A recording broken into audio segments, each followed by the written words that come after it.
Le livre qui parle vous propose d'écouter Les heures étoilées de l'humanité de Stefan Zweig, lu par Marc Hamon.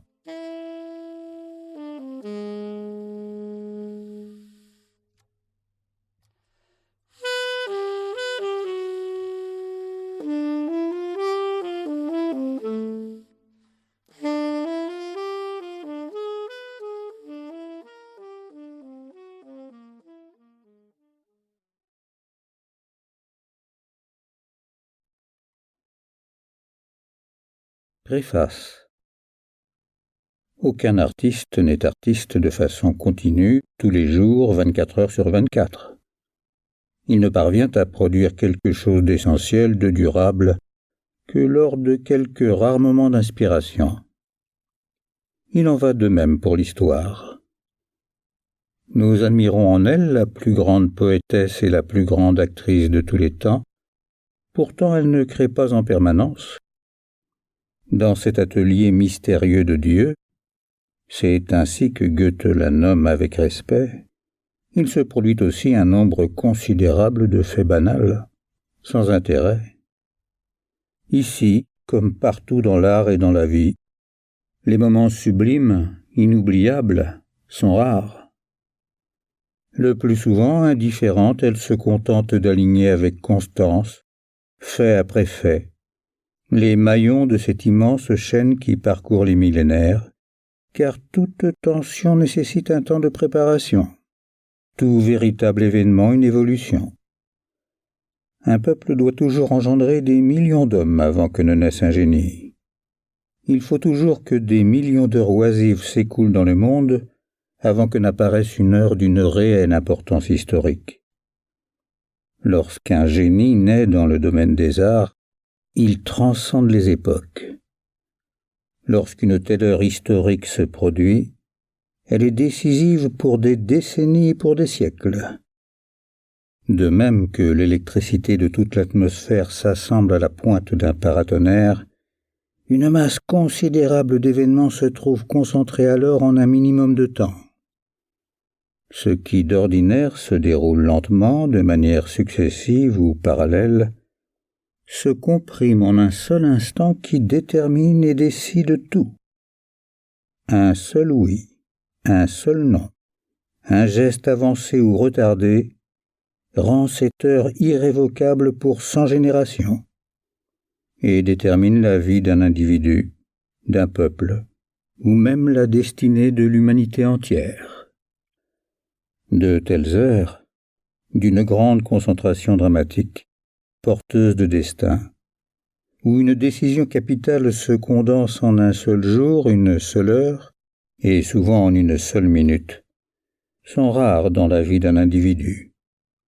Et elles sont rares tout au long de l'histoire. J'essaie de faire revivre ici quelques-unes de ces heures, survenues aux époques et dans les contrées les plus diverses, et qui, semblables à des étoiles, brillent d'un éclat immuable au-delà de la nuit de l'oubli. À aucun moment je n'ai tenté de colorer différemment ou de renforcer, par le biais de l'imagination, la vérité profonde des événements, extérieurs et intérieurs. Car dans les moments sublimes où elle accomplit sa création, l'histoire n'a besoin d'aucune aide. Là où elle fait véritablement œuvre de poète, de dramaturge, aucun poète ne doit essayer de la surpasser. Stefan Zweig.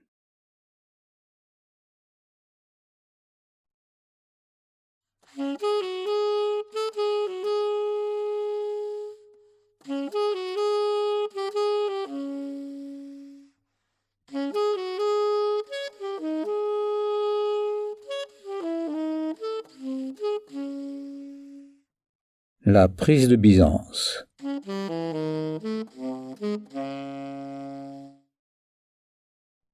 29 mai 1453. Perception du danger. Le 5 février 1451. Un messager secret se rend en Asie mineure auprès du fils aîné du sultan Mourad, Mahomet, alors âgé de 21 ans, pour lui annoncer que son père vient de mourir. À l'insu des ministres et des conseillers, ce jeune prince, aussi rusé qu'énergique, saute sur le meilleur de ses chevaux, un superbe pur sang, et couvre d'une seule traite les 120 000 qui le séparent du Bosphore. Il traverse aussitôt le détroit et débarque à Gallipoli, sur la rive européenne. Là, il révèle à ses fidèles la mort de son père, rassemble une troupe d'élite pour prévenir toute autre prétention au trône et la conduit à Andrinople, où il est reconnu sans opposition souverain de l'Empire ottoman. Le terrible despotisme de Mahomet se manifeste dans le premier acte de son gouvernement. Pour écarter d'avance tout rival de même sang, il fait noyer dans son bain son frère encore mineur, et, nouvelle preuve de sa prudente perfidie et de sa cruauté, il envoie l'assassin qu'il a payé pour ce crime rejoindre sa victime dans la mort. La nouvelle que ce jeune homme passionné et avide de gloire a succédé au sultanat à Mourad, homme plus pondéré, remplit Byzance d'effroi. 100 espions lui ont appris que cet ambitieux s'est juré de s'emparer de l'ancienne capitale du monde, et que, malgré sa grande jeunesse, il passe ses journées et ses nuits à étudier la tactique propre à réaliser ce plan. Tous les rapports sont aussi unanimes à rendre hommage à l'extraordinaire valeur militaire et diplomatique du nouveau Padishah. Mahomet est à la fois pieux et cruel, emporté et dissimulé. C'est un érudit, un ami des arts qui lit César et les biographies des Romains dans le texte, et en même temps un barbare sanguinaire. Cet homme aux yeux intelligents et mélancoliques, au nez de perroquet tranchant et effilé, donne la preuve qu'il est un travailleur infatigable, un hardi soldat, un diplomate sans scrupules. Et toutes ces forces redoutables convergent vers une même idée, surpasser les prouesses de son grand-père Bajazet et de son père Mourad, qui apprirent à l'Europe à connaître la puissance militaire de la nouvelle nation turque. Donc, on le devine, on le sait, son premier objectif sera Byzance, cet ultime et splendide joyau de la couronne de Constantin et de Justinien. Elle est là, en effet, presque sans défense à portée d'une main hardie. L'Imperium Byzantinum, l'ancien empire mondial qui s'étendait de la Perse aux Alpes et jusqu'au désert de l'Asie, se traverse à présent aisément en 3 heures de marche.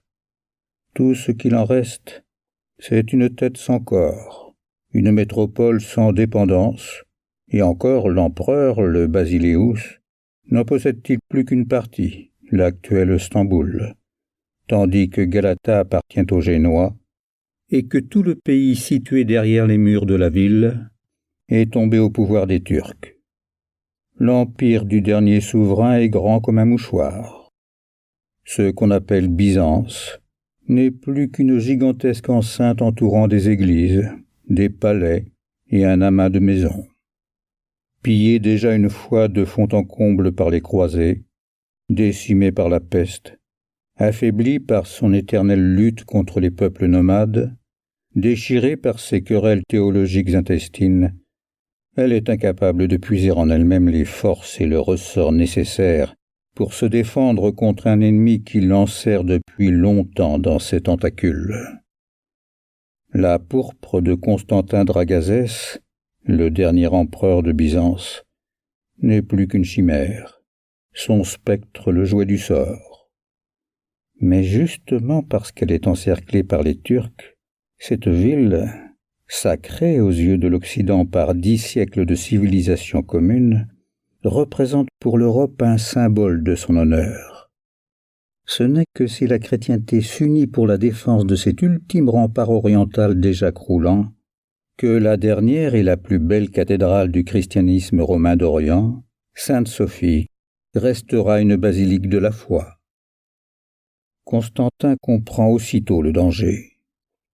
Inquiet, en dépit de toutes les paroles de paix de Mahomet, il expédie message sur message en Italie, au pape, à Venise, à Gênes, leur demandant de lui envoyer des galères et des soldats. Mais Rome ainsi que Venise hésitent, car l'ancien fossé entre catholiques et orthodoxes existe toujours.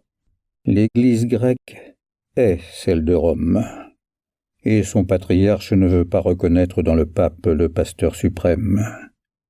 Il est vrai qu'en raison de la menace turque, les conciles de Ferrare et de Florence ont autrefois décidé de rapprocher les deux églises et promis à Byzance de la secourir. Mais dès que le danger se fut un peu éloigné, les synodes grecs ont refusé d'appliquer le traité. À présent que Mahomet est au pouvoir, l'imminence du péril triomphe de l'obstination orthodoxe. En même temps qu'elle implore sa prompte assistance, Byzance informe Rome de sa soumission. Celle-ci équipe alors plusieurs galères chargées de soldats et de munitions. Le légat du pape les accompagne pour réconcilier les deux églises et pour proclamer solennellement au monde que quiconque s'attaque à Byzance provoque la chrétienté tout entière. La messe de réconciliation. Un spectacle grandiose a lieu en ce jour de décembre. L'imposante cérémonie de la réconciliation se déroule dans la somptueuse basilique dont la splendeur d'alors, les marbres, les mosaïques, les richesses éclatantes se devinent difficilement dans l'actuelle mosquée. Constantin est là, entouré de tous les dignitaires de son empire. Son auguste présence est un garant de la durabilité de cette union. Le gigantesque édifice, qui illumine d'innombrables cierges, est archi-plein. Devant l'autel, Isidorus, le légat du Saint-Siège, et le patriarche Grégoire célèbrent fraternellement la messe. C'est la première fois depuis bien longtemps que le nom du pape reparaît ici dans les prières. C'est la première fois que des cantiques grecs et latins s'élèvent ensemble sous les voûtes de l'immortelle cathédrale, tandis que les deux clergés apaisés promènent en grande pompe l'emblème du Saint-Esprit. L'Est et l'Ouest, les deux croyances, semblent unis à tout jamais. Et après des années de querelles criminelles, l'idée de l'Europe, la volonté de l'Occident, est de nouveau enfin accomplie. Mais les moments de raison et de concorde sont fugitifs dans l'histoire. Pendant que les fidèles unissent leur voix dans une prière commune, hors de cette enceinte, dans la cellule d'un cloître, un moine érudit, Gennadios, tonne contre les latins et les accuse de trahison envers la véritable foi. À peine le bon sens a-t-il tressé ce lien de paix qu'il est déjà déchiré par le fanatisme. Le clergé grec ne songe pas plus à se soumettre que ses alliés de l'autre bout de la Méditerranée à tenir leurs promesses. Ceux-ci envoient bien 2 ou 3 galères, quelques centaines de soldats, mais ensuite, la ville est abandonnée à son destin. La guerre commence. Tant qu'ils ne sont pas fin prêts, les despotes qui préparent la guerre n'ont que le mot de paix à la bouche. Lors de son avènement au trône, Mahomet accueille les ambassadeurs de Constantin avec les paroles les plus cordiales, les plus rassurantes. Il jure solennellement devant témoins, par Allah et son prophète, par les anges et le Coran, qu'il respectera scrupuleusement les traités conclus avec le Basileus. Mais il signe en même temps un pacte de neutralité réciproque avec les Hongrois et les Serbes pour une durée de 3 ans. Ces 3 ans au cours desquels il compte s'emparer de Byzance en toute tranquillité. Puis, après avoir suffisamment proclamé sa volonté de paix, il provoque la guerre par un coup de force. Les Turcs ne possédaient jusque-là que la rive asiatique du Bosphore. Les navires byzantins pouvaient donc franchir le détroit et gagner sans encombre leur grenier à blé par la mer Noire. Sans se donner la peine de chercher une justification, Mahomet ferme ce passage, en faisant construire une forteresse sur la rive opposée, à Rumili-Issar, à l'endroit le plus resserré du canal, là même où, au temps des Perses, l'audacieux Xerxès traversa la mer. 10 000 terrassiers débarquent pendant la nuit sur le littoral européen, qui, selon les accords passés, ne doit pas être fortifié. Mais les tyrans se moquent bien des traités. Ils pillent pour leur subsistance les champs environnants et démolissent non seulement les maisons, mais aussi la vieille église de Saint-Michel, afin de se procurer les matériaux nécessaires à la construction de leur citadelle. Le sultan dirige personnellement les travaux sans prendre le moindre repos. Et Byzance, impuissante, se voit interdire au mépris du droit et des engagements l'accès de la mer Noire. Bientôt, les premiers navires byzantins qui essayent de passer sont bombardés en pleine paix. Après la réussite de cette première démonstration de force, toute dissimulation devient inutile. En août 1452, Mahomet convoque tous ses agas et ses pachas et leur déclare carrément son intention d'attaquer et de prendre Constantinople. Il passe aussitôt de la parole aux actes. Il envoie des héros aux 4 coins de l'Empire turc afin de rassembler tous les hommes valides. Et le 5 avril 1453, une immense armée ottomane inonde subitement la plaine de Byzance à la façon d'un raz-de-marée, pour ne s'arrêter qu'au mur de la ville. Le sultan, magnifiquement vêtu, chevauche à la tête de ses troupes et dresse sa tente en face de la porte de Lykas. Mais avant de planter l'étendard devant son quartier général, il fait dérouler sur le sol son tapis de prière. Il se place dessus, les pieds nus, incline 3 fois son front jusqu'à terre, le visage tourné vers la Mecque. Derrière lui, spectacle imposant, son armée tout entière répète dans la même posture et au même rythme la prière qu'il adresse à Allah et dans laquelle il le conjure de lui donner la force de vaincre. Puis le sultan se redresse. Le suppliant est de nouveau un souverain. Le serviteur de Dieu est redevenu le chef et le soldat. Déjà, ses tellals, ses héros, courent à travers le camp pour proclamer au son du tambour et de la trompette que le siège de la ville a commencé.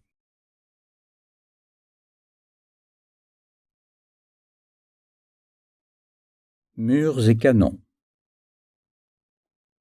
La force de Byzance ne réside plus que dans ses remparts. Il ne lui reste rien de sa puissance passée que cet héritage de temps plus grandiose et plus prospère. Une triple cuirasse protège la cité triangulaire. Bien que très élevée, les murs des 2 côtés qui font face à la mer de Marmara et à la Corne d'Or sont plus bas que ceux dits de Théodose qui présentent au continent leur masse gigantesque. Déjà en prévision de futurs dangers, Constantin Ier avait entouré Byzance de murs que Justinien avait achevés et renforcés.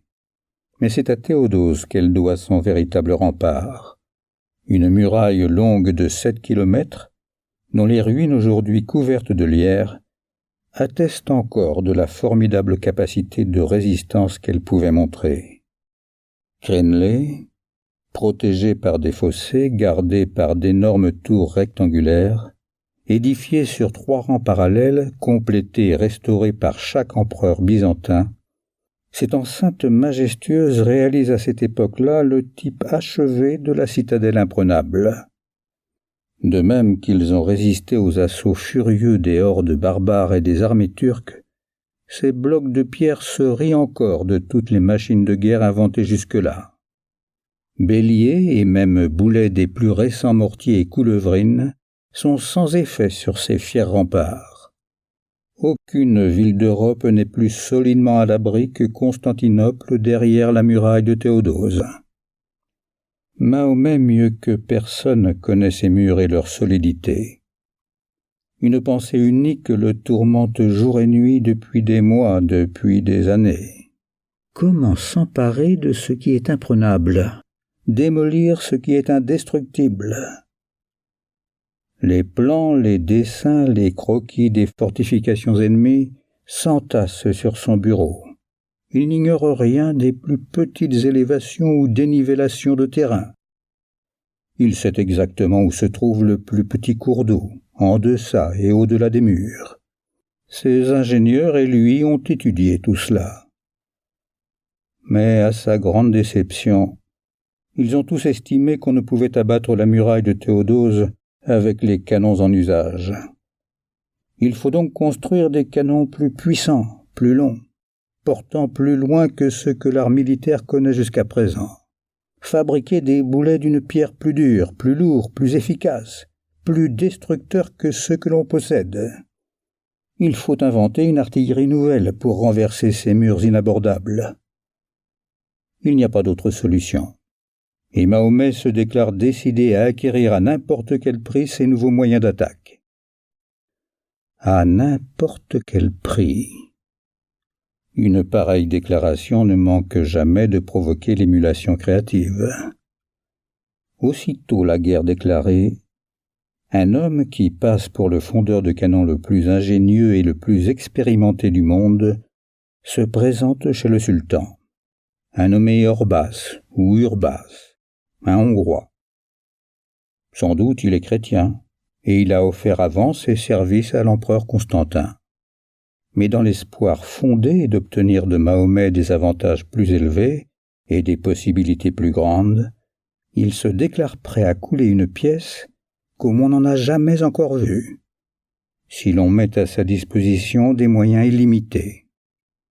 Le sultan, qui comme tous ceux qui sont possédés par une idée fixe ne trouve rien trop cher, lui procure autant d'ouvriers qu'il en désire. Des centaines de chariots amènent du bronze à Andrinople. Après 3 mois d'efforts inouïs, le fondeur arrive à construire, grâce à des procédés secrets de durcissement, un moule d'argile spécial, dans lequel est ensuite versé le métal en fusion. L'ouvrage réussit. Le formidable canon, le plus gros que le monde ait connu jusqu'alors, est sorti du moule et refroidi. Mais avant qu'on tire le coup d'essai, Mahomet envoie des héros à travers toute la ville pour prévenir les femmes enceintes, afin qu'elles ne s'effraient pas. Puis la gueule enflammée du monstre crache avec un bruit de tonnerre un énorme boulet de pierre qui démolit d'emblée une muraille. Mahomet ordonne aussitôt qu'on fabrique une artillerie dans ses dimensions colossales. La construction de cette première catapulte, comme l'appelleront les écrivains grecs terrifiés, a donc été menée à bonne fin. Mais un problème plus ardu encore se présente. Comment amener ce dragon d'airain à travers la Thrace jusqu'aux portes de Byzance? Une odyssée sans précédent commence. Toute une armée, tout un peuple traîne derrière lui durant 2 mois ce monstre rigide au long col. Des patrouilles de cavaliers courent sans cesse en avant pour mettre le précieux engin à l'abri des surprises. Derrière elles, des centaines, des milliers de terrassiers travaillent nuit et jour à aplanir la route à ce charroi colossal qui détériore les chemins sur son passage pour plusieurs mois.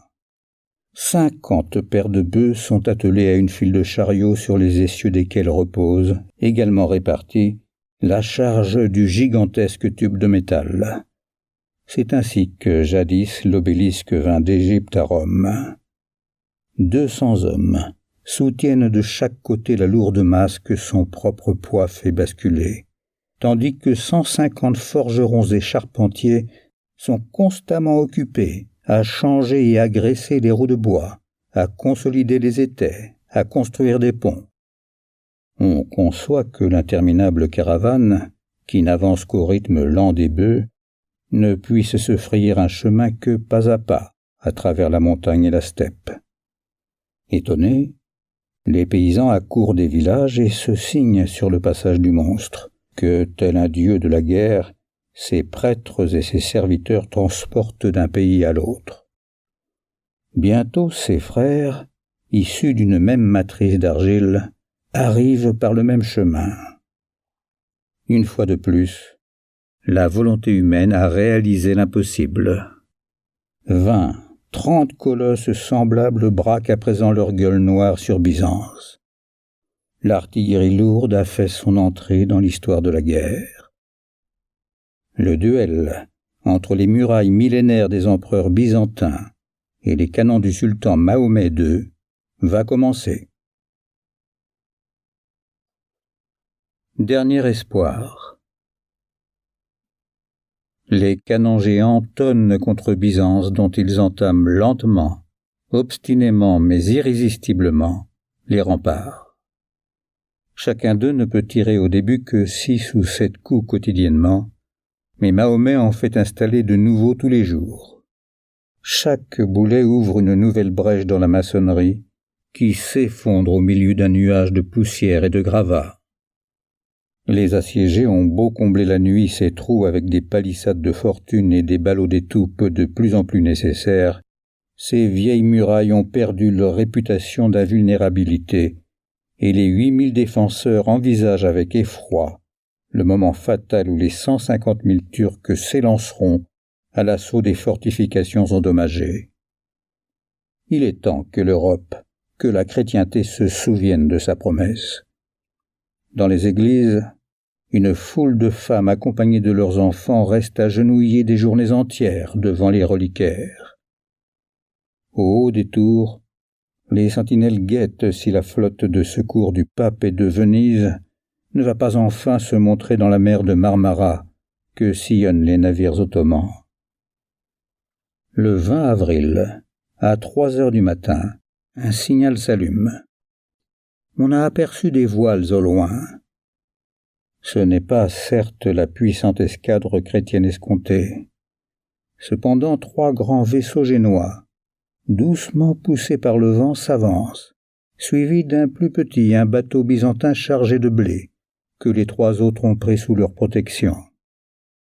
Tout Constantinople enthousiasmé se rassemble aussitôt sur les remparts face à la mer, pour saluer ses sauveurs. Au même moment, Mahomet saute à cheval et galope follement de sa tente de pourpre jusqu'au port où la flotte turque est à l'ancre, et il donne l'ordre d'empêcher à tout prix ces navires d'entrer dans la Corne d'Or. L'armée navale du sultan compte 150 vaisseaux, plus petits, il est vrai, que ceux des chrétiens. Aussitôt des milliers de rames frappent l'eau en grinçant. Armés de grappins, de frondes et de balistes, ces 150 caravelles essayent de s'approcher des 4 galions.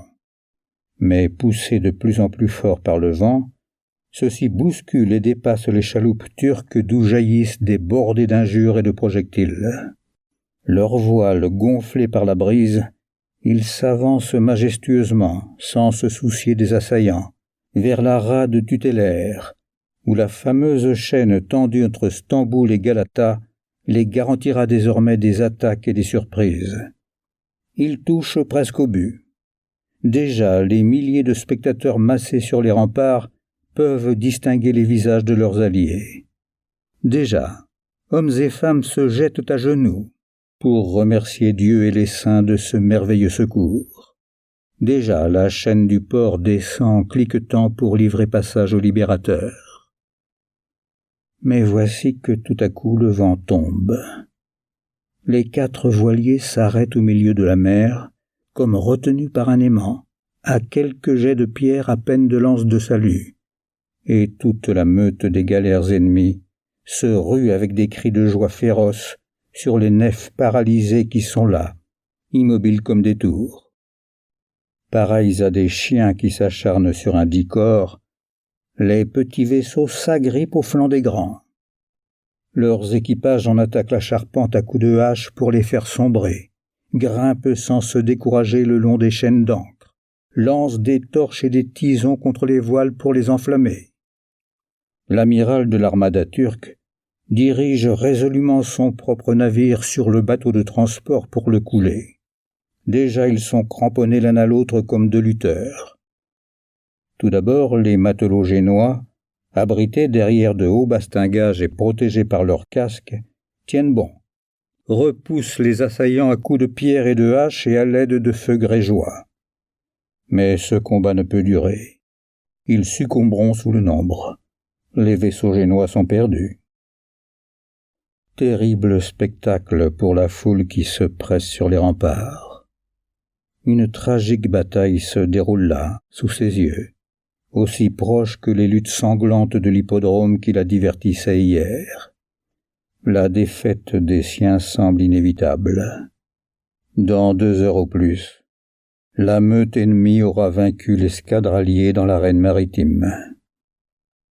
Les secours seront venus en vain. Désespérés, les habitants de Byzance, à moins d'une encablure de leurs frères, serrent les poings et poussent des cris de rage impuissants. Les uns gesticulent furieusement pour les encourager. D'autres, au contraire, lèvent les bras au ciel et supplient le Christ, l'archange Saint-Michel et tous les saints de leurs églises et de leurs monastères qui ont protégé la ville pendant tant de siècles d'accomplir un miracle. En face, sur la rive de Galata, les Turcs anxieux hurlent et prient pour la victoire des leurs avec une égale ferveur. La mer s'est changée en théâtre, la bataille navale en un combat de gladiateurs. Le sultan est présent. Entouré de ses pachas, il entre si avant dans l'eau qu'il mouille son manteau. Faisant un porte-voix de ses mains, il enjoint aux siens avec colère de s'emparer à tout prix de la flotte chrétienne. Chaque fois qu'une de ses galères est repoussée, il vocifère et menace son amiral de son cimeterre. « Si tu n'es pas vainqueur, ne reviens pas vivant !» Les 4 galions tiennent toujours, mais le combat tire à sa fin. Les projectiles dont ils bombardent les galères ottomanes commencent à manquer, et cette lutte de plusieurs heures contre des forces 20 fois supérieures épuise les matelots. Le jour baisse. Le soleil va disparaître à l'horizon. Dans 1 heure, même si les Turcs ne les prennent pas à l'abordage, la marée amènera les navires à la côte occupée par l'ennemi. Ils sont bien perdus. Quelque chose se produit à ce moment qui fait à la foule byzantine hurlante et gémissante l'effet d'un prodige. On perçoit soudain un léger murmure. La brise se lève. Aussitôt la voilure flasque des vaisseaux s'enfle et se ballonne.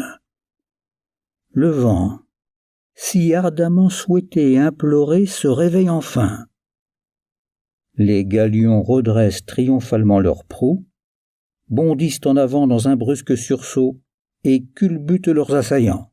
Ils sont libres, ils sont sauvés. Les 4 navires pénètrent l'un après l'autre dans le port au milieu des clameurs enthousiastes de la multitude. La chaîne protectrice remonte en cliquetant, et derrière eux, la flotte turque éparpillée sur la surface de la mer demeure impuissante. L'ivresse de l'espérance plane encore une fois comme un nuage d'or au-dessus de la ville tout à l'heure désespérée.